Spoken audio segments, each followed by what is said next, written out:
We are all tied up, ladies and gentlemen, for our BlizzCon qualification match here. Our final best of 5 of the year here in HGC Korea. It all comes down to the next 3 games. Our best of 5 has become a best of 3. Yes, and let's ask the question again now, Wolf. Who do you think is going to take the series after watching both games? I think Mighty's going to take the series. I really think they definitely Do you think they're going to just continue with the macro? I think they are, and I think that we saw a little bit of slipping on the side of L5 there in the team fights. Soundbear is a little bit late. Tempest. Tempest, yeah. I was even L5. Well, I mean, I was watching No Gem L5 on the video, so yeah. So Too much honey gem. I should say specifically from Hong Kono there in that last game. With the where Soundbears. was Lucio? Yeah, that's like what even Korean commentator King was saying. Where was Lucio in those team fights? King came in the room. He opened my Pringles can of snacks. Yeah, I think he was trying to steal your snack. Yeah, too. he opened my Pringles can. He's like, "Have you seen Lucio?" I'm like, "Those are my Pringles." He's like, "No, seriously, where is he at? Where's Soundbears?" So he came in here. We talked to him about it a little bit. He agreed that it felt like Hong Kono underperformed. But going into Game 3 now, map choice will very likely go to Mighty. So I think picking Cursed Hollow or picking a map that's larger like the Dragon Shire where they can control the macros and be good. Not Sky Temple, though, because you have to fight more often on Sky Temple. I think that's what they're trying to avoid. And Sonya, of course, as Tempest is prioritizing, Sonya is one of the best map for her. And Tempest will try to take that as an advantage again. But now the first band, second band will be changing. So it'll be interesting if Tempest still sticks to that Sonya first pick or just pick ETC instead. Yeah. That's something we have to look out for. I also agree with your statement that Mighty has a better chance of winning. And Tempest, it seemed like it was practice that, okay, Hyde, you use your Twilight Dream first, and then when the panic comes, I will drop my Soundbeer. I think that was the promised play from practice from what we've been seeing so far.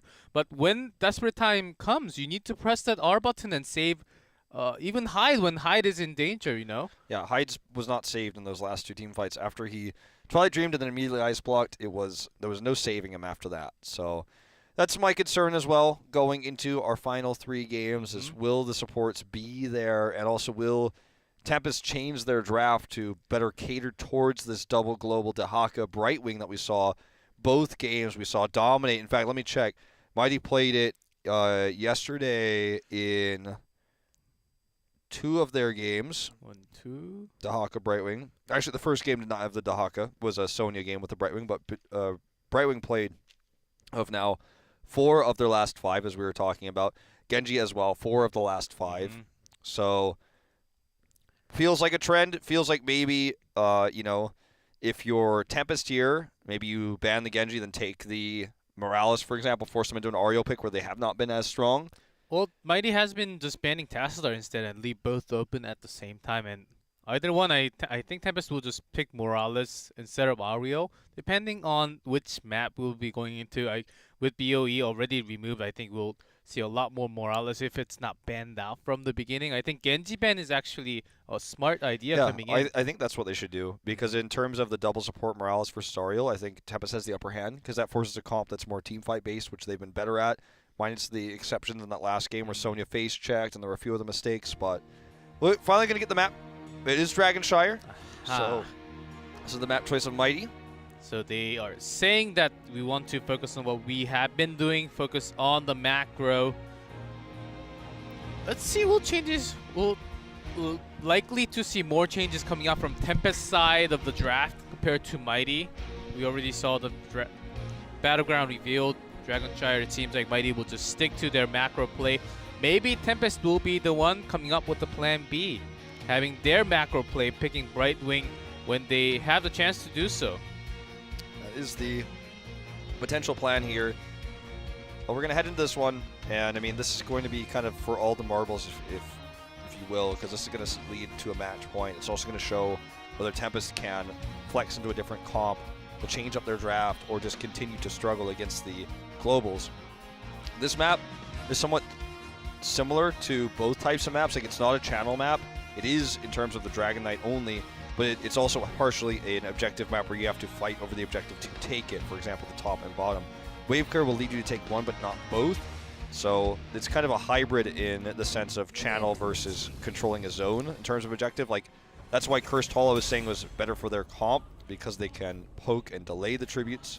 Or let's see if Tempest will stick to the same ban and just take Genji as their own pick, but that would actually require some role changes back because Hankono used to play lots of Genji for Tempest, and he's been playing lots of supports for now, so that requires some role changes. They will actually do exactly that. Okay, that was the only other way they could change this draft after not banning him, was to take the Genji themselves.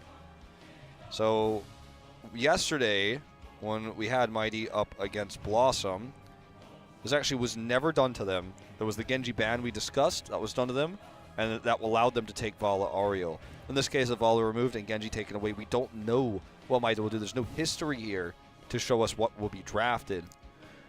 Oftentimes when they did not get Genji, they also did not pick right wing because having the phase shift onto Genji using the poly right after seemed to be a pretty good combo for Mighty. The poly allows you to get the pick with the Genji on the first Dragon Blade, or in the early game, right, with potential ganks. But I think that without the Genji, you might not want to take the Brightwing here. If you still want to take it, yeah, I was going to say you still have to take it in this rotation or it will be removed. So they're going to swing it back towards Tempest a little bit with the Sonya. So Sonya Brightwing in first rotation. We saw this yesterday. Not exactly used like this, but we saw the commitment for the Brightwing and Sonya early for Mighty. It was in the second rotation with the Genji first pick, as we saw already today. So a little bit different of how they're going to approach this one. Uther ETC seems like a solid one for Genji, and also the rotation to control over from the start, but that would also mean that Mighty may still have the double globals along with Dehaka. Tempest may have to be thinking about a global ban of Dehaka.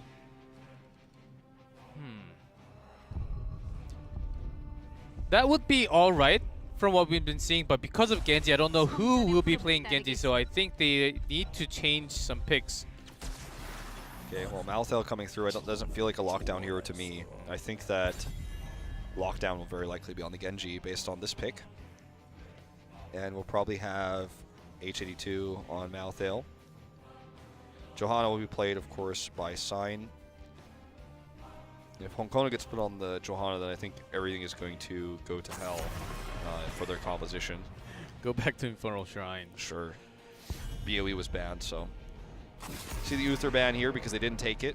Very strong with both Malthael and Genji, so two strong DPSs here. The solo laner being a DPS for Tempest this time. Tastar removed.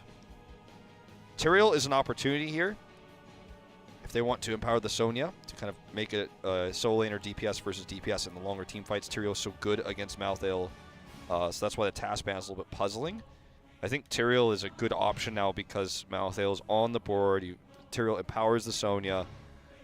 Let's see what they're thinking for their bottom lane.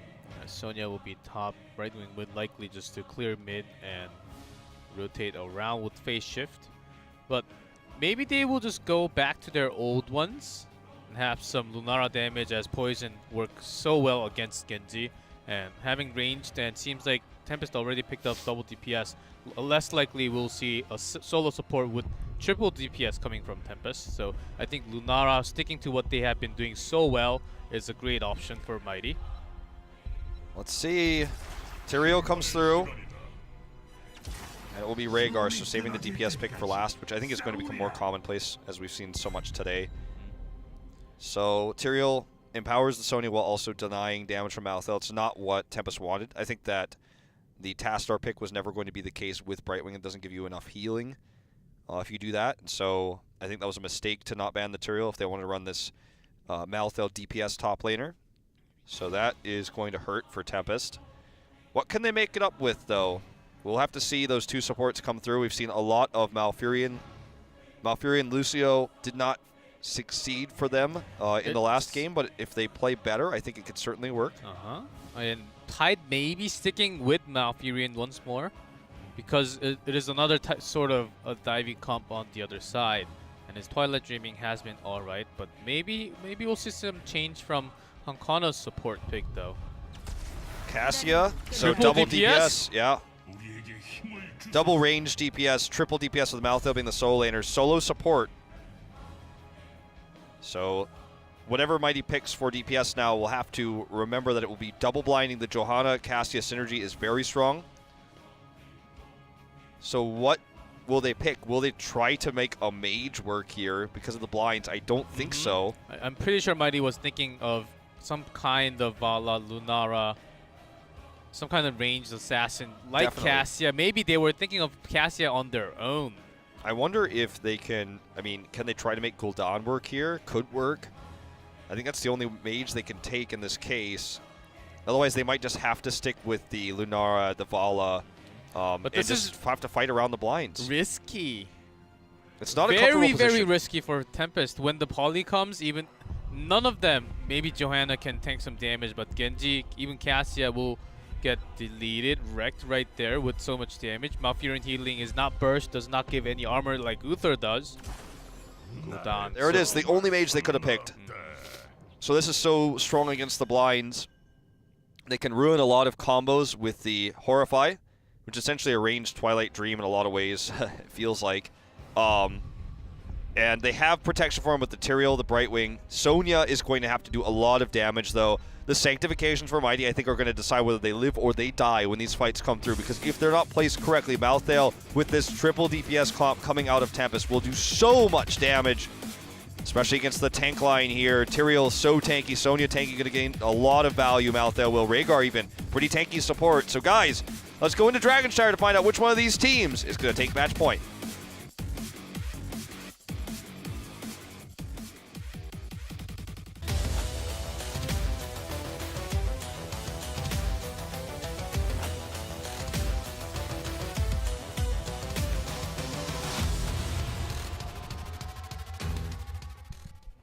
In blue, Team Tempest, Hyde on Malfurion, Honkono on Johanna, Lockdown on Cassia, Sign on Kenji, and H82 on Malthael.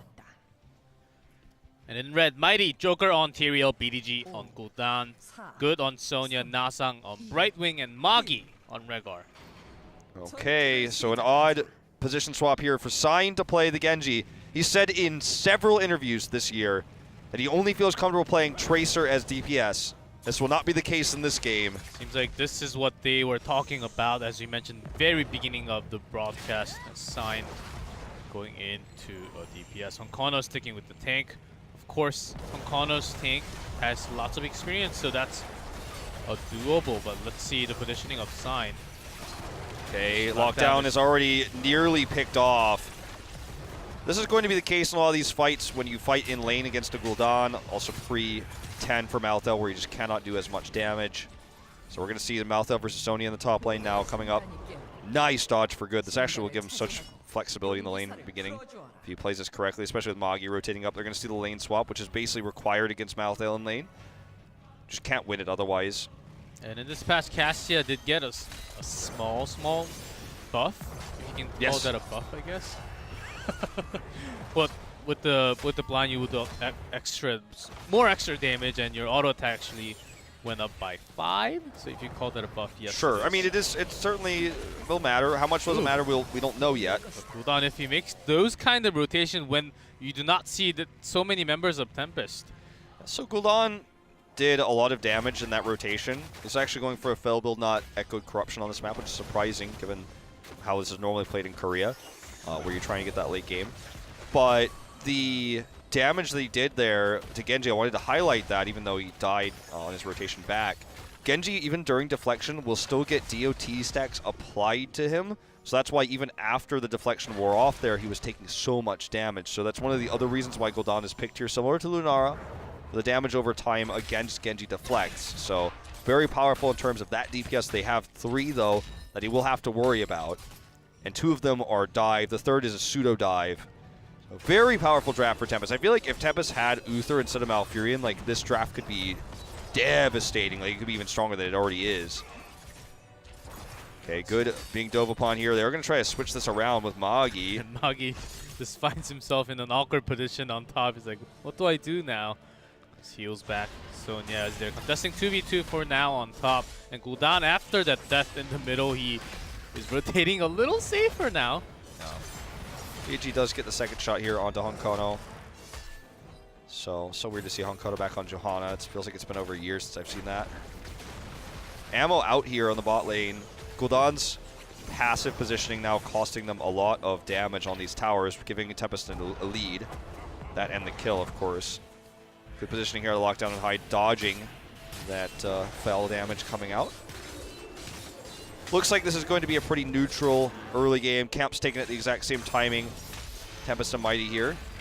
It seems like Cassia is building into a Q build instead and plate at 4 instead of normal ones we see blind when there's Greymane onto the other side. Even there is Sonya, but I think the idea of Cassia is to just poke and try to do damage when or kite when they're falling behind, as they already have a lot of DPS in the front line.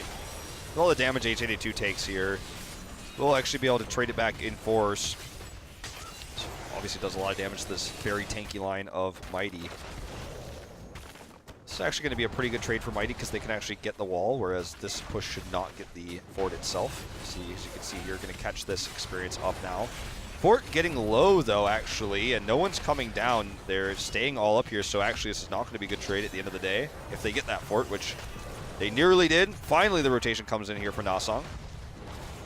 So still, in terms of damage, yeah, better trade for Tempest, but because they didn't get it, Mighty catches up in experience very close. Sign is just trying to poke this down. They want it really bad. Not going to have it yet. Lockdown's like, just wait. I'm like, well, no, you're not going to get it yet. He also took Traveler, so going in for the basic attack and Q damage. Seems like the blind coming up from Johanna seems like enough, as there are not too many basic attack from the other side. Yeah, and he knows that if he tries to build into dive, then he's going to have problems against Horrify, so teleport up here onto H82. Magi can go for the bite. There it is. Not enough damage, though. H82 heals up. Sign comes through. They turn this around. Will H82 live? Barely not. Heights coming up. This is a big rotation rodeo over here. We're just watching kills left and right, but finally we'll retake the shrine. This is an unleash opportunity. Honkoto actually did not get hit by that by that corruption. Joker will interrupt regardless. The push in the bot lane from the siege camp is starting to add up. Without a global, dealing with this is hard. And they did lose a member, and they had Sonya and Brightwing still on top. Not really has to make the rotation because they had the early lead, as this camp is just pushing in for the moment. Not too many crazy things happening, as they're taking this passively as they can. Just trying to have some ganks when they have the opportunity. Try to punish if the rotation is late, but not too many kills so far. Spell. BDG just healing himself up here, knowing that Nasong is coming. They want to turn this fight. Fort does go down, just pushing Tempest towards 10. Mighty cannot stick around anymore. And, you know, I feel like this could be a situation for the Valkyrie, especially with the build chosen here. Holding it, because it's really good against Gul'dan, I think. Yeah, and also to save yourself sometimes. Definitely holding it. Let's see what happens. Might want to wait to react to potentially Judgment or something like that, which I really doubt we'll see, but really risky to run that with this comp. Especially when you chose the Tyrael to use Sank against the Malthael. That's the whole point of the pick. When they all dive in, Twilight Dream and Blessed Shield can cancel much of that. So maybe just not Judgment coming out. It is Sanctification. Yeah, of course. Even Blessed Shield was used there. Yeah, that was not what they wanted. Would have gotten them the kill if they had a little bit more damage there. Okay, the Fel quest is completed already here at 648. Very good map for it. Very good Gul'dan player is BDG.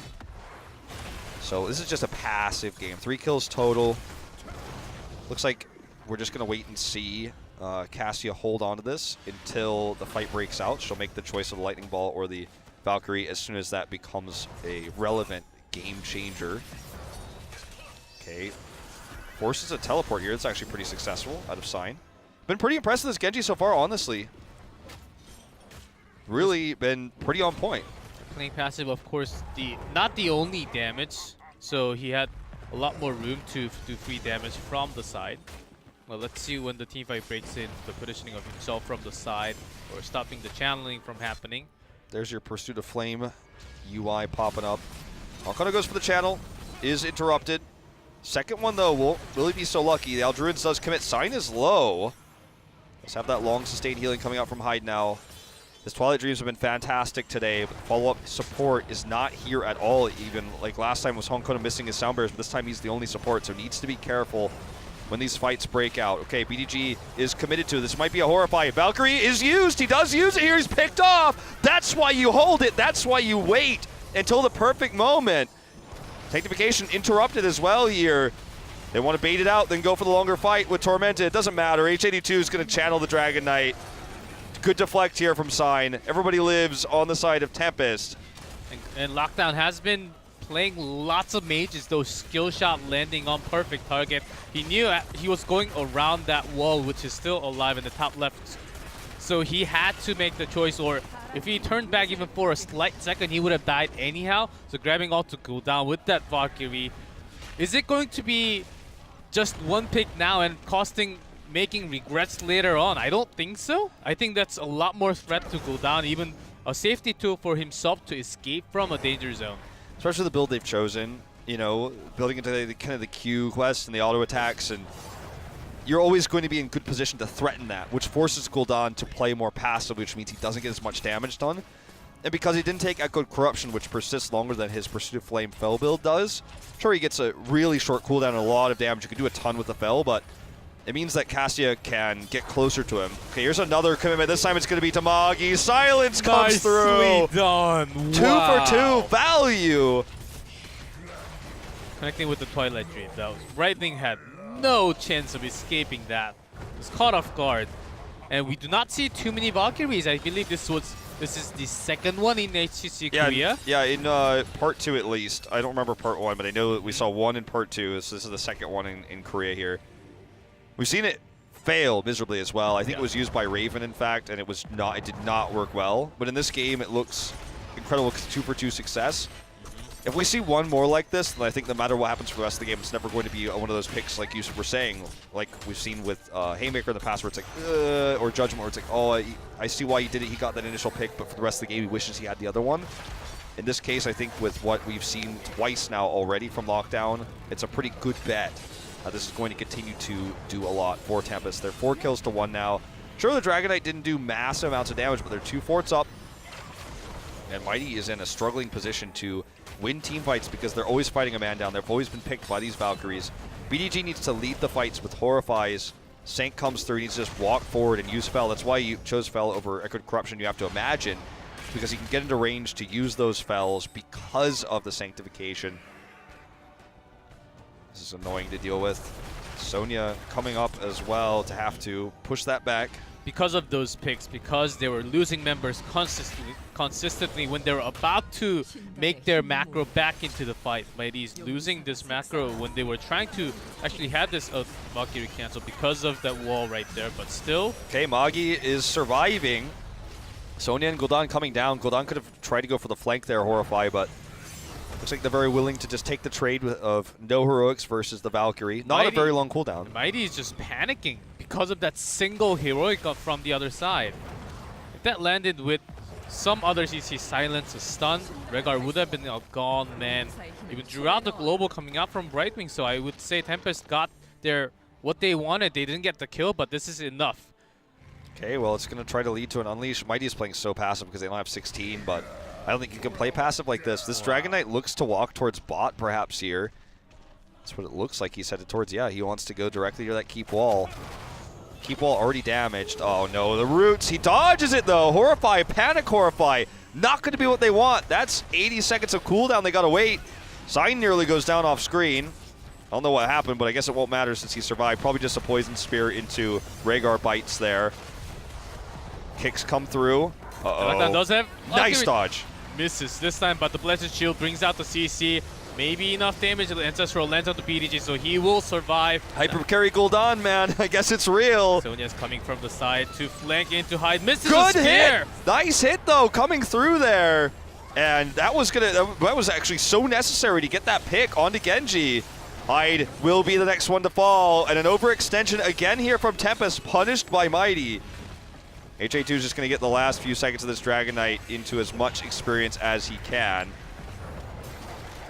Remember, he is playing the Malthael. He does have Tormented Souls when he pops out, but Sanctification is available. I don't think he should use it here. Joker chasing him down like a hawk. He's trying to punish Shaded too, but he will use the W to the escape.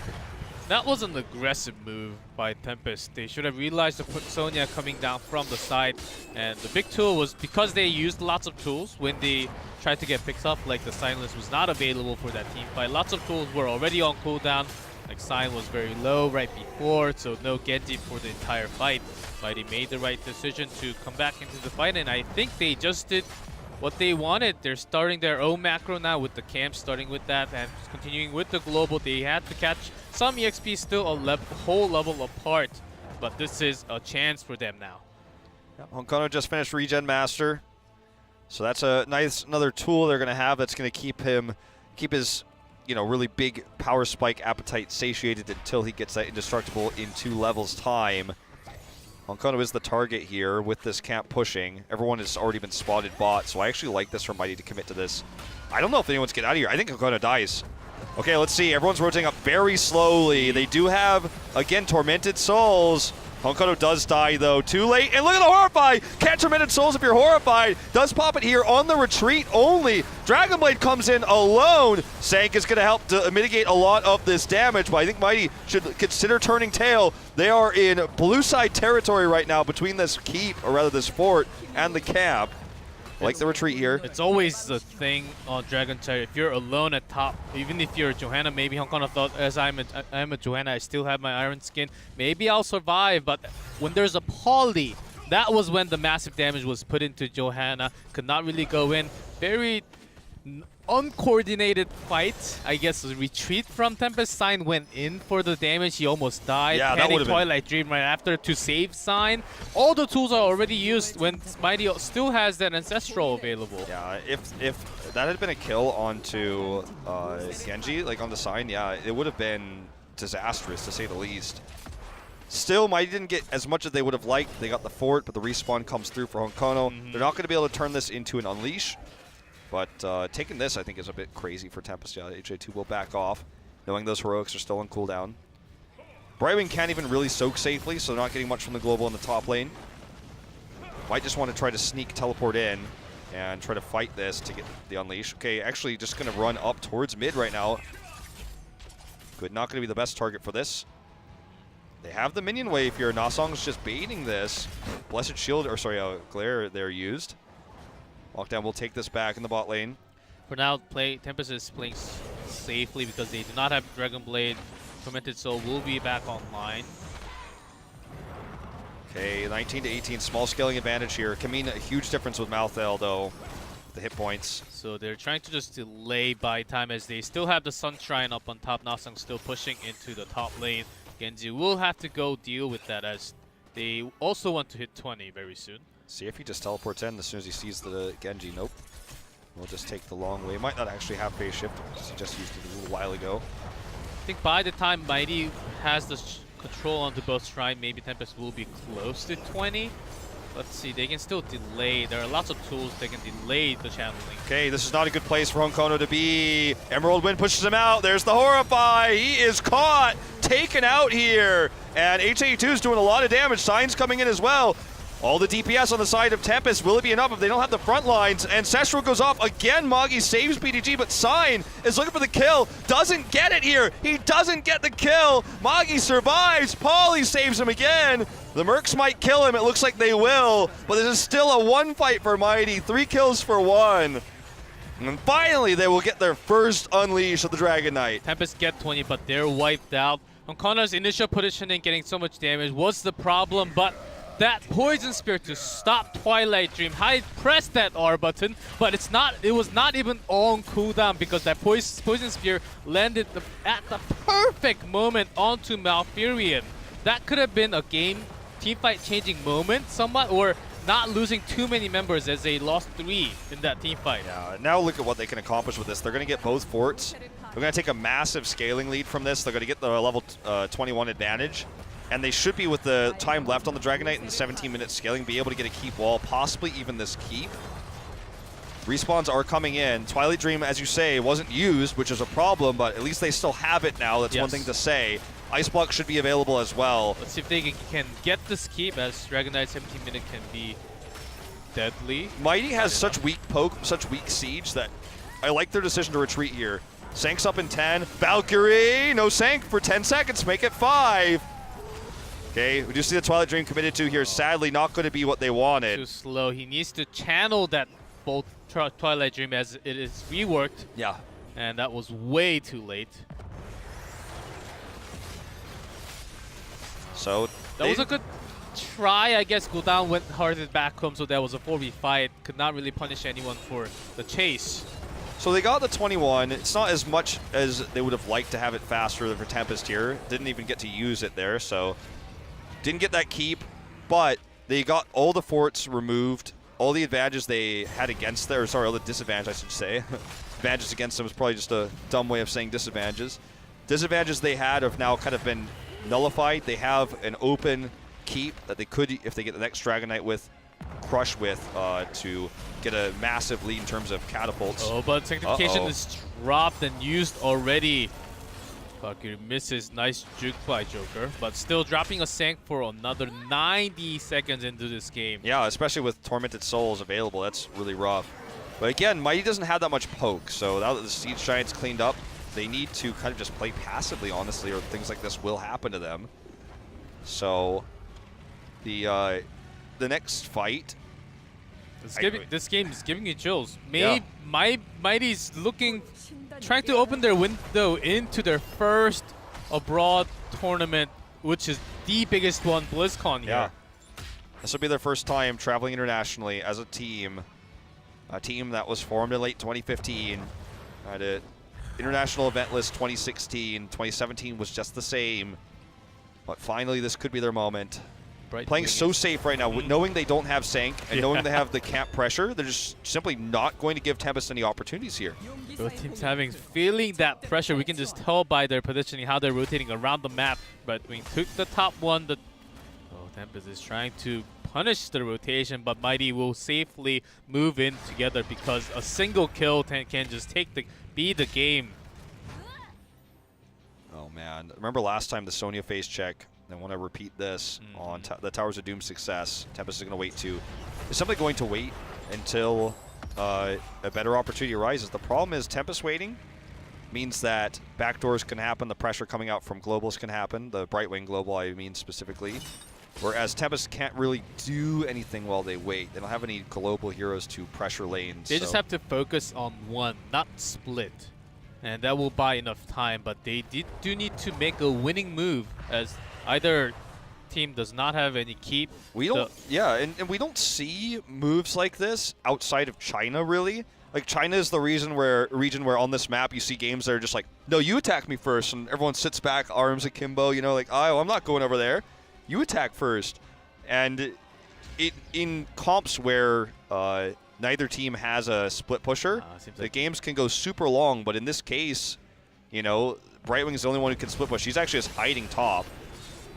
But he's this making is risky. First move. Yeah. They don't have to fully commit. They can still disengage. Okay, they do have Sank available. Looks like Tempest is not willing to try to force that out. Small choke point and Holy Ground available, Horrify available. I don't think it's a good choice to go in when they are actually waiting for you to come in. Okay, they see Genji bot. They sneak the top one. They can try to go for an Unleash here. Missed E there coming out from HA2. Won't matter because his talent allows it to persist. Genji does come back up here now. This is straight up a 5v5 as soon as Brightwing comes in. This one Siege Giant. Actually going to make a difference. That's like 5 HP left. Yeah, makes a difference though. If they get that bottom keep eventually from this, will be very regrettable. Genji shows bot. They're not going to be able to unleash him this time. He gets it blocked there, H82 with the persisting E. Such a good talent pick here for the situation. So Siege Giant will finally get taken out. The lockdown had to come down. Seems like they will just take a control over this Moon Shrine at the bottom as Brightwing will continue to push.